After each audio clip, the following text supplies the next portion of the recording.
ಜರೆಕಟ್ಟಿನಲ್ಲಿ ಒಂದು ಇತಿಹಾಸವನ್ನು ಬರೆದಿರ್ತಕ್ಕಂಥವ್ರು ಯುವರಾಜ್ ಚಿನ್ನು. ಇವತ್ತೇನು ನಮ್ಮ ದಾವಣಗೆರೆ ಜಿಲ್ಲೆಯ ಜರೆಕಟ್ಟೆ ಗ್ರಾಮದಲ್ಲಿ ಜಿಲ್ಲಾ ಮಟ್ಟದ ಕ್ರಿಕೆಟ್ ಟೂರ್ನಿಮೆಂಟ್ ನ ಇದು ಮೊದಲನೇ ಬಾರಿ ಒಂದು ಇತಿಹಾಸವನ್ನ ಬರೆದಿರ್ತಕ್ಕಂಥವನು ಚಿನ್ನು. ಕ್ರೀಡೆಗೆ ಪ್ರೋತ್ಸಾಹ ಕೊಡುವಂತ ವ್ಯಕ್ತಿತ್ವ ತುಂಬಾ ಜನಕ್ಕಿರಲ್ಲ. ಸಾಕಷ್ಟು ಜನ ಆರ್ಥಿಕವಾಗಿ ಹಣ ಇರ್ತಕ್ಕಂಥವ್ರು ಸಾಕಷ್ಟು ಜನ ಇರ್ತಾರೆ. ಕೆಲಸ ಕಾರ್ಯಗಳನ್ನ ಬಿಟ್ಟು ಎಲ್ಲರನ್ನೂ ಒಟ್ಟಿಗೆ ಕಟ್ಕೊಂಡು ಇಂಥ ಒಂದು ಇಷ್ಟೊಂದು ಟೀಮ್ಗಳನ್ನ ಸುಮಾರು 20ಕ್ಕಿಂತ ಹೆಚ್ಚು ಟೀಮ್ಗಳನ್ನ ಕರೆಸಿ ನಿಮಗೆ ಒಂದು ಉತ್ಸಾಹವನ್ನ ಕ್ರೀಡೆ ಮುಖಾಂತರ ತುಂಬತಾ ಇರ್ತಕ್ಕಂಥ ಚಿನ್ನವನಿಗೆ ಒಳ್ಳೇದಾಗ್ಲಿ ಅಂತ ಆ ಭಗವಂತನಲ್ಲಿ ನಾನು ಮೊದಲನೇದಾಗಿ ಪ್ರಾರ್ಥನೆ ಮಾಡ್ತೇನೆ.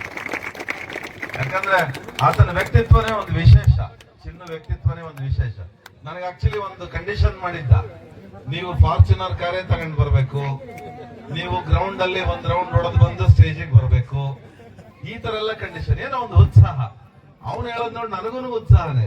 ಆದ್ರೆ ಅವನ ಆಸೆ ತೀರ್ಸಕ್ ಆಗ್ಲಿಲ್ಲ, ಬೇಜಾರಾಗ್ಬೇಡ, ಇನ್ನೊಂದ್ಸರಿ ಅದಕ್ಕೊಂದು ಸಮಯ ಬರುತ್ತೆ, ಅವಾಗ ತಗೊಂಡ್ ಬರೋಣಂತೆ. ಹಾಗಾಗಿ ಏನ್ ಬಂದಿರತಕ್ಕಂತ ಕ್ರೀಡಾಪಟುಗಳೆಲ್ಲರಿಗೂ ನಾನೊಂದು ಮನವಿ ಮಾಡ್ತೇನೆ, ತಾವೆಲ್ಲರೂ ಸಹಿತ ಬಹಳ ಉತ್ಸಾಹದಿಂದ ಹಾಡ್ತಾ ಇದ್ದೀರಿ. ನಿಮಗೆ ಮನೋರಂಜನೆ ಕೊಡ್ಲಿಕ್ಕೆ ಇಂತ ದೊಡ್ಡ ಡಿಜೆ ಅನ್ನ ತರಿಸಿರ್ತಕ್ಕಂಥದ್ದು ನಾನು ಇತಿಹಾಸದಲ್ಲಿ ಎಲ್ಲೂ ನೋಡಿಲ್ಲ ಲೋಕಲ್ ಅಲ್ಲಿ. ಇದು ಒಂದು IPL ಮ್ಯಾಚ್ ಅನ್ನ ನೋಡಿದಂಗೆ ನನಗೆ ಒಂದು ಭಾವನೆ ಬರ್ತಾ ಇದೆ.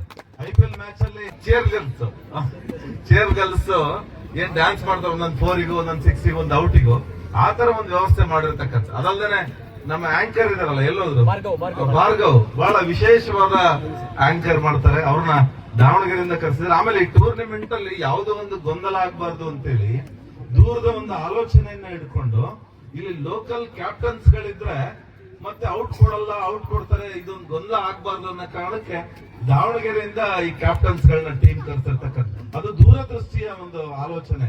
ನಮ್ ಚಿನ್ನ ಮತ್ತೆ ಇವರೆಲ್ಲ ಅಂಪೈರ್ ಗಳನ್ನ ಕರೆಸಿರ್ತಕ್ಕಂಥ ದೂರದೃಷ್ಟಿ ಯೋಚನೆ. ಹಾಗಾಗಿ ಬಹಳ ಸಂತೋಷದಿಂದ ತಾವೆಲ್ಲ ಆಟ ಆಡ್ತಿದ್ರಿ. ನಾನು ಮಾತಾಡ್ಲಿಕ್ಕೆ ನನಗೆ ಇಷ್ಟ ಇರ್ಲಿಲ್ಲ, ಯಾಕಂದ್ರೆ ಬಿಸಿಲಲ್ಲಿ ಆಟ ಆಡ್ತಿದ್ರಿ. ಆದ್ರೆ ಕೊನೆದೊಂದು ಮಾತು ಹೇಳಿ ನಾನು ಮುಗಿಸ್ತೀನಿ. ಇವತ್ತು ಏನಾಗಿದೆ ಜಗತ್ತಿನಲ್ಲಿ ಅಂತಂದ್ರೆ ಬಹಳ ಚಿಕ್ಕ ಹುಡುಗರುಗಳು ಇವತ್ತು ಯಾವ್ದಾದ್ರು ಕಾಯಿಲೆಯಿಂದ ಸಾಯ್ತಾ ಇರ್ತಕ್ಕಂಥದ್ದನ್ನ ನೋಡಿದೀವಿ ನಾವು. ಮೊನ್ನೆ ಆಕ್ಚುಲಿ ಈಗ ಒಂದು 2 ತಿಂಗಳ ಕೆಳಗೆ ಒಂದೇ ದಿವಸ 19 ಜನ ಯುವಕರು ಹಾರ್ಟ್ ಅಟ್ಯಾಕ್ ಆಗಿರ್ತಕ್ಕಂಥದ್ದು. 18 ವರ್ಷದಿಂದ ಹಿಡಿದು 50 ವರ್ಷದ ತನಕನೂ ಹಾರ್ಟ್ ಅಟ್ಯಾಕ್ ಆಗ್ತಾ ಇರ್ತಕ್ಕಂಥದ್ದು. ಹಾಗಾಗಿ ಮನುಷ್ಯನ ಜೀವ ಭಗವಂತ ಒಂದ್ಸರಿ ಕೊಟ್ಟಿರ್ತಾನೆ, ಇದನ್ನ ನಾವು ಉಳಿಸ್ಕೋಬೇಕು. ನಾವು ಬಹಳ ದಷ್ಟಪುಷ್ಟವಾಗಿ ಆರೋಗ್ಯಕರವಾಗಿ ಇರಬೇಕು. ಯಾಕಂದ್ರೆ ನೂರಾರು ದೇವರುಗಳಿಗೆ ಹರಕೆ ಕಟ್ಟಿ ತಂದೆ ತಾಯಿಗಳು ನಮಗೆ ಜೀವದಾನವನ್ನ ಮಾಡಿರ್ತಾರೆ, ನಮ್ಮನ್ನ ಈ ಭೂಮಿಗೆ ತಂದಿರ್ತಾರೆ. ಹಾಗಾಗಿ ಅವ್ರು ಏನೇನೋ ಕನಸುಗಳನ್ನ ಕಟ್ಕೊಂಡಿರ್ತಾರೆ. ಅವರ ಆಸೆ ಆಕಾಂಕ್ಷೆಗಳನ್ನ ನಾವು ಈಡೇರಿಸಬೇಕು ಅಂದ್ರೆ ಮೊದಲು ನಾನು ಆರೋಗ್ಯಕರವಾಗಿರ್ಬೇಕು, ಆಮೇಲೆ ಅವರ ಆಸೆಗಳನ್ನ ನಾನು ಈಡೇರಿಸಂತ ಪ್ರಯತ್ನವನ್ನ ಮಾಡಬೇಕು. ಹಾಗಾಗಿ ಕೊನೆ ದಿವಸ ಇದ್ರ ತಾತ್ಪರ್ಯ ಏನಪ್ಪಾ ಅಂತಂದ್ರೆ ಬಂದಿರತಕ್ಕಂತ ಹುಡುಗರು ಖುಷಿ ಆಯ್ತು, ಯಾರ ಬಾಯಾಗೂ ಗುಟ್ಕ ಇಲ್ಲ. ನಾನ್ ನೋಡಿದೆ, ಎಲ್ಲ ಅಬ್ಸರ್ವ್ ಮಾಡಿದೆ, ಯಾರ ಬಾಯಲ್ಲೂ ಗುಟ್ಕ ಇಲ್ಲ. ಆಮೇಲೆ ಇಲ್ಲಿರ್ತಕ್ಕಂಥವ್ರು ಯಾರು ದುಶ್ಚಟಗಳಿಗೆ ದಾಸರಾಗಿಲ್ಲ ಅಂತ ಅನ್ಕೊಳ್ತೀನಿ. ಹಾಗೇನಾದ್ರು ಇದ್ರೆ ದಯವಿಟ್ಟು ಅದನ್ನ ಬಿಟ್ಕೊಡ್ರಿ.